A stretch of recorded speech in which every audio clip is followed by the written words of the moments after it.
I never believed in ghost stories. At least not the kind that people pass around campfires or post on message boards late at night. But there was always a part of me drawn to places left behind. My name is Daniel, and I used to be a photographer. Not the glossy magazine type, but the kind who liked crawling through forgotten buildings, old train yards, decayed churches, anywhere history had been abandoned and left to rot. I thought of it as capturing ghosts of the past, but not the literal kind. At least, not until I stumbled into the town of Marrowick. Marrowick was a name I had only ever seen on a faded road sign while driving through rural Nevada. The first time I spotted the sign, I thought it was a mistake. The town wasn't on any of my maps, not even the detailed survey ones I carried in my trunk. Out of curiosity, I had asked around in the nearest gas station about it. The old man behind the counter narrowed his eyes, shook his head, and told me, best not to bother with Marrowick, nothing out there worth finding. Then he gave me directions back to the highway as if to end the conversation. But I've never been good at leaving mysteries alone. Something about that missing name tugged at me. That whole town wiped from maps, ignored by locals, spoken about with that tone of finality. It was exactly the kind of story I wanted my camera to tell. So, on a dry August morning, I packed up my gear, filled my tank, and set out to find Marrowick. The road that led there was narrow and rough, the kind of cracked asphalt that seemed older than my grandfather. No one had cared to repair it in decades. Desert brush clawed at the sides of my truck, and the radio signal dropped off completely after only a few miles. It was just me, the dust, and the unsettling quiet. The first sign of Marrowick came in the form of a crooked welcome sign leaning in the dirt. The paint had long since peeled, but I could still make out the words, "Welcome to Marrowick, a proud mining community." The word proud felt mocking somehow, given the state of the sign and the emptiness beyond it. Driving into town was like driving into a photograph left out in the sun for too long. Everything looked washed out, bleached by heat and time. Wooden storefronts slumped against one another, their signs broken or missing. Windows were shattered, roofs sagged. I saw a rusted swing set in what must have once been a park, the chains squeaking faintly even though there was no wind. It felt wrong, like the air itself carried an echo of something that didn't belong. I parked on the main street, dust swirling around my boots as I stepped out. My camera strap tugged at my neck, reassuring in its weight. I raised a lens and started snapping an old diner with letters fallen from its sign, a boarded up church, a lone fire hydrant streaked with rust. Everything about Marrowick screamed, forgotten, but not dead. That was the strange part. Ghost towns I'd been to before were empty, still at peace. Marrowick felt unfinished, like something had interrupted its final breath. The deeper I went, the heavier the air seemed to get. The silence wasn't the natural kind, not the sort you find in deserts where the only sound is wind. No, this was an oppressive silence, pressing against my ears, making me hyper-aware of my own footsteps. I remember stopping in front of a general store, its doors hanging loose, and swearing I heard someone whisper my name. It was so soft, I thought it had to be my imagination, the desert heat playing tricks. I went inside anyway. The floorboards groaned under me, dust kicking up into the sunlight filtering through cracks. Shelves still stood, some holding rusted cans and faded boxes, as if someone had left in a hurry and never returned. I raised my camera, clicked the shutter, and that's when I heard it again. My name, Daniel. This time it was clearer, not loud, not shouted, but spoken close like someone was just behind my shoulder. I spun, my breath caught in my throat, but no one was there. Just a hollow store, the same silence, and the faint creak of the door swaying. My skin prickled, as if the desert heat had turned icy. I told myself it was my imagination, that the echo of my boots on the floor or the settling of the wood had formed a sound that resembled my name. But the truth was, I didn't believe it. Something had spoken. Still, I stayed. Curiosity outweighed fear, at least at first. I wanted to know why this town was missing. From maps, why locals avoided even mentioning it, why it felt alive, even in its decay. I moved from building to building, taking photos, listening for any sign of movement. The strangest thing I noticed was how some objects looked disturbingly untouched by time. A rocking chair on a porch, swayed as if someone had just left it. A glass of water, dusty but half full, sat on the counter of a saloon. In a schoolhouse, children's desks still held chalk-covered slates with half-written lessons. Everything suggested that Marrowick hadn't just been abandoned, it had been frozen. As the sun dipped lower, long shadows stretched across the street, and I realized with a chill that I hadn't seen a single bird or insect since I arrived. Not one. The silence was complete, absolute. That's when I saw the first figure. It was at the far end of the street, near the edge of the town where the road continued into nothingness. A person tall, thin, standing unnaturally still. They were facing me, though the distance blurred their features. I raised my hand to wave, a nervous attempt to break the eerie tension. The figure didn't move. I blinked, and they were gone. Not walked away, not turned a corner, gone. One moment they were there, the next, the space was empty. My stomach dropped. My instincts screamed at me to leave, but instead I tightened my grip on the camera and moved forward. Maybe it was a trick of the light, I told myself, or maybe my exhaustion was catching up. But as I passed the saloon again, I heard something new. The faint sound of a piano. Notes played slowly, mournfully, drifting from inside the building. My blood ran cold. There was no electricity, no one alive here to play it. And yet, the melody persisted. I stepped inside, every muscle tense, camera ready in my hands like a weapon. The saloon was empty. Dust motes danced in the fading light. Chairs lay overturned, and the piano at the back sat with its keys untouched. The music had stopped. That's when I felt it, the undeniable sensation of being watched. My neck prickled, and I turned, expecting to catch someone in the act. Again, nothing. But I swear to this day that the shadows in that room were darker than they should have been, pooling in corners unnaturally, almost shifting as I stared. Night was falling fast, and though every rational thought told me to leave, something deeper rooted me in place. Maybe it was obsession, maybe it was madness, but I couldn't shake the feeling that Marrowick wanted me there. And the worst part? I wanted to know why.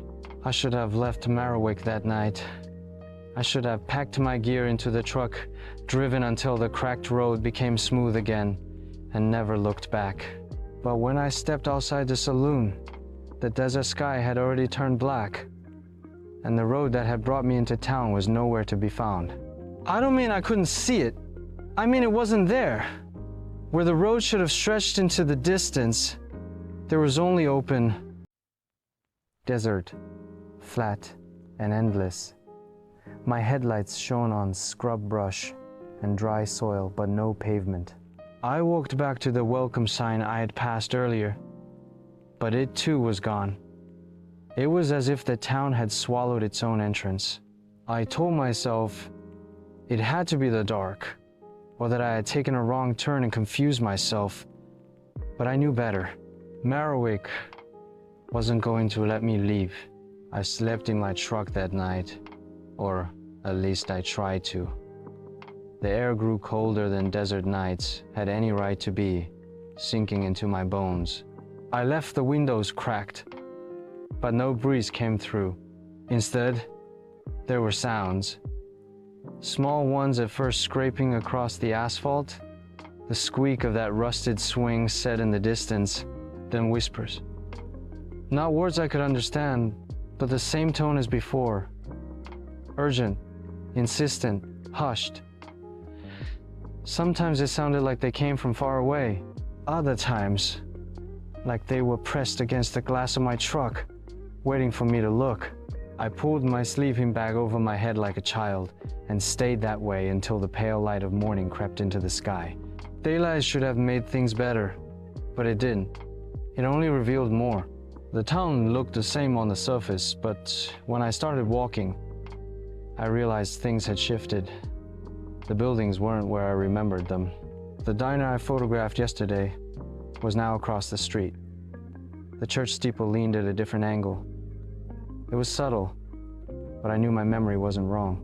Marrowick was moving, rearranging itself when I wasn't watching. The schoolhouse was where I went next, and I wish to God I had. Its windows were streaked with grime, but inside I could see rows of desks, the same chalk-covered slates I had noticed yesterday. The front blackboard still had a lesson scrawled across it in neat handwriting.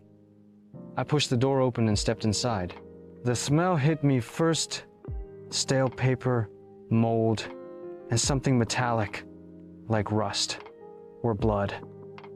My boots crunched on broken pencils and glass.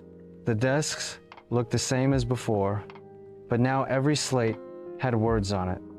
Not math problems, not spelling lessons. Words. My name.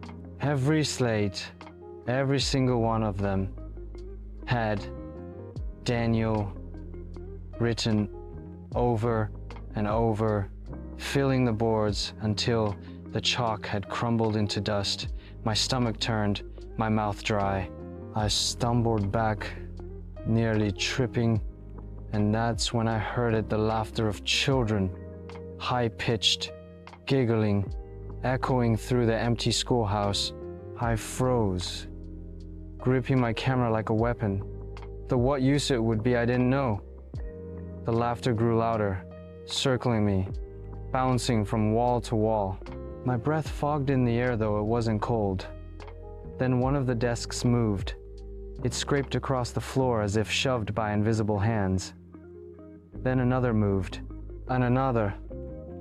In seconds, the room was alive with motion, desks slamming, chalk breaking, chairs clattering to the ground. I bolted. The laughter followed me all the way outside, fading only when I collapsed in the dirt, gasping.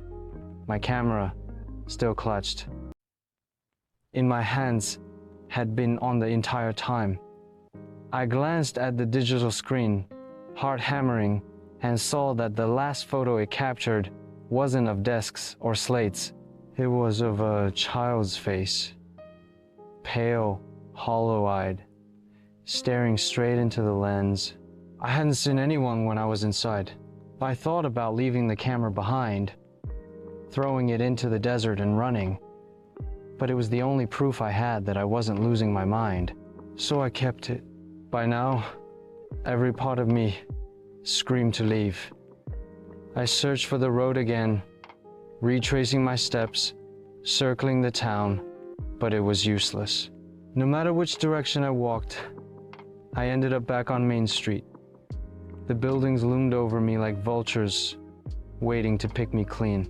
By late afternoon, exhaustion won. I ducked into the church, thinking maybe I could find shelter, maybe some answers. Its wooden doors resisted but eventually gave way, and I stepped into the dim light inside. pews lined the room, covered in dust, and the altar still stood at the far end. But what froze me was the figure sitting in the front row. A man. He was dressed in old-fashioned clothes, worn suspenders, a brimmed hat on the pew beside him. His skin looked gray, like it had been drained of blood, and his hands were folded as though in prayer. I nearly called out, desperate for any human presence, but something in my gut screamed silence. So I stood, not moving, barely breathing. The man turned his head, slowly, impossibly slowly, until his face was in profile. His eyes, if you could call them, that were pits, hollow and black, not empty but full, like they swallowed the light around them. His mouth opened, not to speak, but to smile. That was enough. I staggered back, slamming the door behind me, and ran down the street. I didn't stop running until I reached the edge of town. The sun was setting again, and as the light faded, the shadows stretched longer, twisting like living things.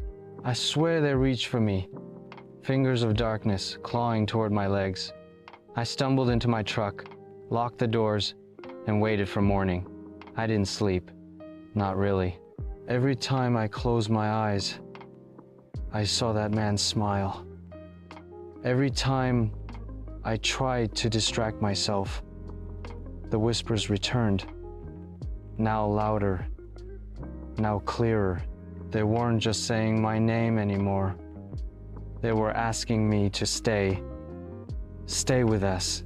The words came from the dark, from the air, from the very walls of Marrowick. My truck rattled as if something slammed against it, though nothing was outside. My headlights flickered on and off, though the engine wasn't running. My phone battery drained to 0 in minutes. I realized then that Marrowick wasn't just a place. It was a trap, a cage, a living, breathing thing that fed on those foolish enough to wander in, and I wasn't getting out. By the third day, hunger gnawed at me. My water bottles were nearly empty, and my throat ached with thirst.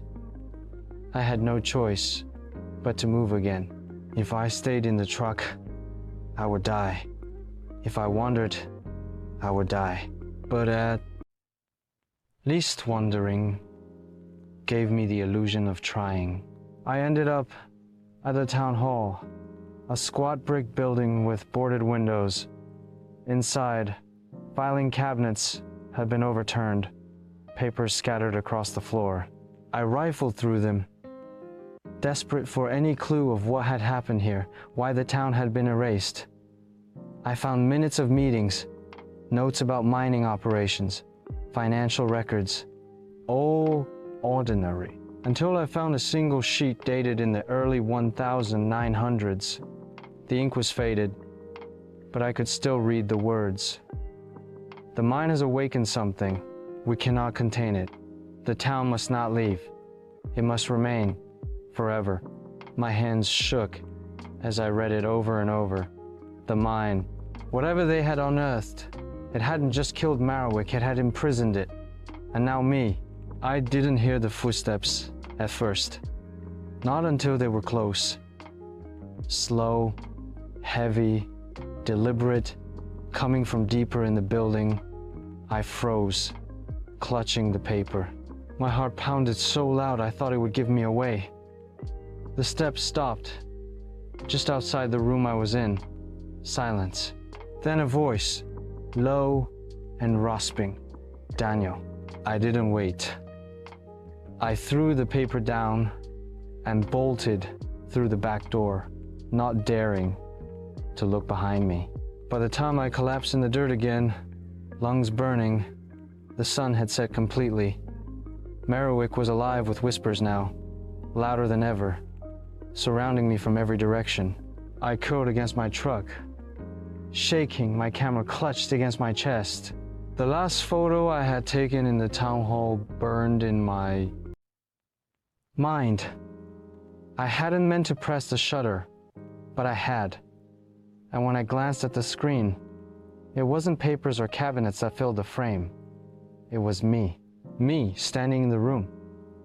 Eyes black as pits, mouth stretched in that same smile as the man in the church. By the fourth night, I had stopped pretending that Marrowick was just a ghost town. It wasn't. It was something alive. Something that had been fed by the screams of those who wandered in before me.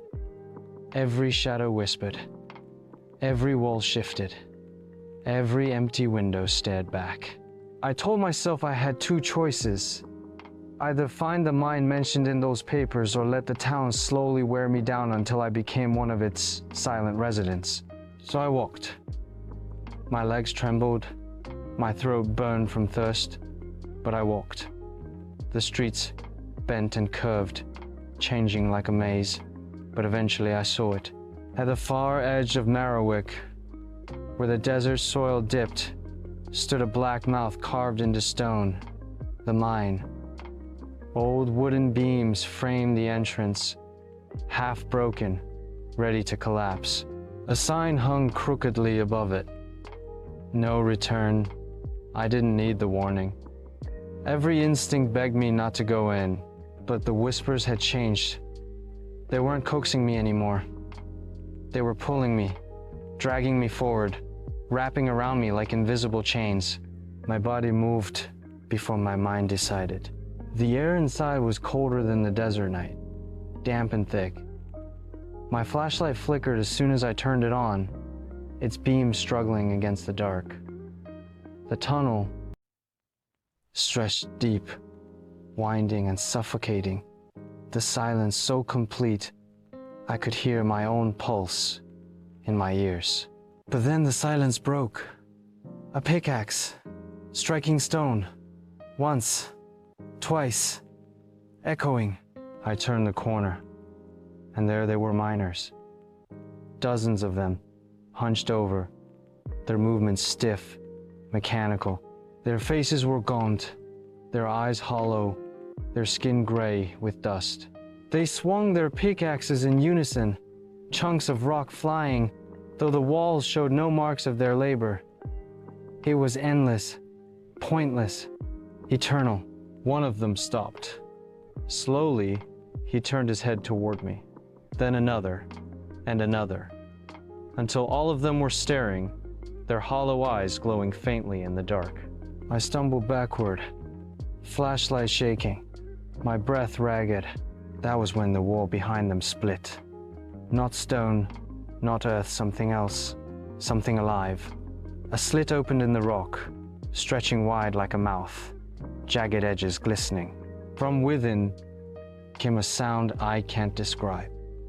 Not words, not music, something older, something that rattled my bones and froze my blood. The miners dropped their tools. Together, as one, they began to chant. Not in English, not in any language I knew, but I understood the meaning. Stay, become part of us. Never leave. The ground shook. Dust rained from the ceiling. I turned and ran, but the tunnels twisted, bending back on themselves. No matter how far I sprinted, I ended up in the same chamber, the same glowing eyes staring, the same mouth in the wall, opening wider, wider, as if waiting to swallow me whole. I fell to my knees, sobbing, broken. Please, I whispered. I just want to go home. For the first time, the chanting stopped. Silence. Then a voice, not from the miners, not from the air, but from inside my head. You are home. And then I saw them. Every person who had ever entered Marrowick. Families, travelers, wanderers, they stood in the chamber, watching me with empty eyes, their faces twisted into that same awful smile. Their mouths moved, whispering in unison, a tide of sound that smothered my thoughts. I screamed, I don't know if it was from terror or rage. My flashlight shattered in my hands, plunging everything into blackness. When I opened my eyes again, I was lying in the middle of Main Street. The town was silent, still, as if nothing had happened. The schoolhouse stood crooked, the church steeple leaned, the diner glistened faintly with broken glass. Morning light filtered through the clouds, soft and harmless. I thought maybe, just maybe, it had all been a nightmare, until I looked at my camera. It was still on, still recording, and the last video wasn't of me running, or the mine, or the miners. It was of Marrowick, but not the Marrowick I had seen. This version was alive. Children played in the street, families walked together, the saloon was open and full of laughter. Everything was whole, shining, vibrant. But the people, every single one of them, had my face. Dozens of Daniels, hundreds, all smiling, all turning in perfect unison to stare into the lens. The video ended with a single sentence, scrawled in black across the screen, though I hadn't written it. "You belong to us now." I dropped the camera, shaking, bile rising in my throat. But when I looked up, the town had changed again. The buildings were closer, leaning inward, their windows dark and unblinking. The swing set creaked. The whispers rose once more. I stumbled to my truck, praying, begging, screaming for the road to return. I twisted the key in the ignition. For the first time in days, the engine roared to life, and there he was, the road, stretching out of town like it had always been there. I didn't hesitate. Tires screeched as I sped forward, dust trailing behind me. Marrowick shrank in the rearview mirror, its buildings sinking into the horizon until they were gone. But the whispers never left. Even now, miles and days away, I hear them when the world is quiet. I see faces in the windows of passing buildings, reflections in mirrors that linger too long. My phone shows pictures I never took streets of Marrowick, miners in the dark, children laughing in empty classrooms. I escaped. Or at least, I think I did. Because sometimes, when I blink, I see the town again, empty, waiting. And I know, deep down, Marrowick isn't finished with me. Not yet.